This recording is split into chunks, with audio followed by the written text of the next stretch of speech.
Monsieur Copin a la parole. Oui, Monsieur le Président, chers collègues, nous nous sentons bien sûr tous concernés par la lutte contre la pollution, la préservation de la biodiversité, des milieux et des ressources, la cohésion sociale, l'épanouissement des êtres humains et aussi par une dynamique de développement suivant des modes de production et de consommation responsables. Nous acquiesçons à votre volonté de rationaliser les dépenses et de travailler à l'enrichissement des politiques publiques et à leur cohérence. Les directions que nous sommes engagés à suivre nous semblent aller dans le bon sens. Les intentions sont bonnes, mais qu'en sera-t-il de leur application ?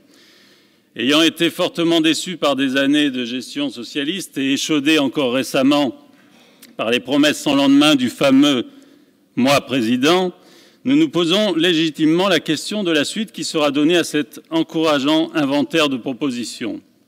En effet, beaucoup de questions se sont déjà posées et se poseront encore. Celle de l'attribution des marchés, de l'éco-conditionnalité ou des aides au logement social dans le cadre du programme AREA. Comment seront établis les dispositifs d'accompagnement pour les porteurs de projets? Qui définira secteur par secteur les contraintes et leur calendrier d'introduction? Vous le comprenez, Monsieur le Président, derrière ces considérations, derrière cette question du suivi de vos projets, notre préoccupation, c'est le rôle que joueront les élus de cette Assemblée, le rôle de chacun d'entre nous dans ce processus. Or, vous nous indiquez dans ce rapport, je cite, « Ce processus sera placé sous l'égide d'une commission d'élus ». C'est pour nous le point central de cette délibération.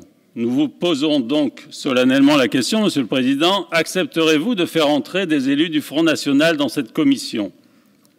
Après nous avoir exclus de tous les organismes extérieurs et de tous les comités de suivi, le moment est en effet venu de pratiquer dans cette Assemblée cette démocratie qui vous tient tant à cœur et de renoncer aux postures.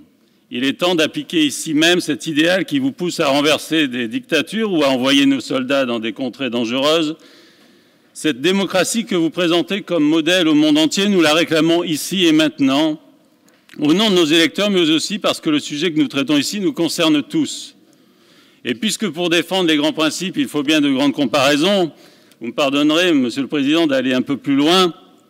Dans cette période d'hommage en tout genre rendu à Nelson Mandela, au moment où tout le monde, à bon compte d'ailleurs, semble se réclamer de son modèle, souvenez-vous, Monsieur le Président, que c'est avec ses bourreaux que Nelson Mandela a choisi de travailler et de vivre la démocratie dans l'intérêt supérieur de son pays.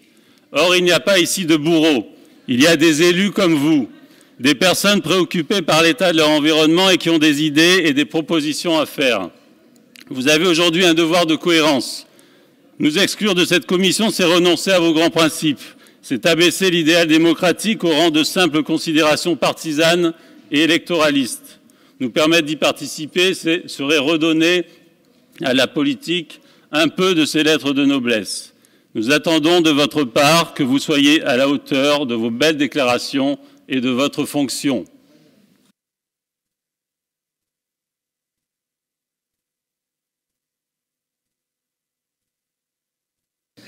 Bien, je vous réponds immédiatement.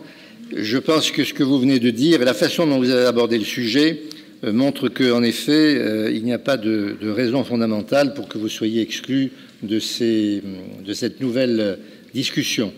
Par conséquent, je vous réponds oui, vous participerez à cette volonté régionale de discussion.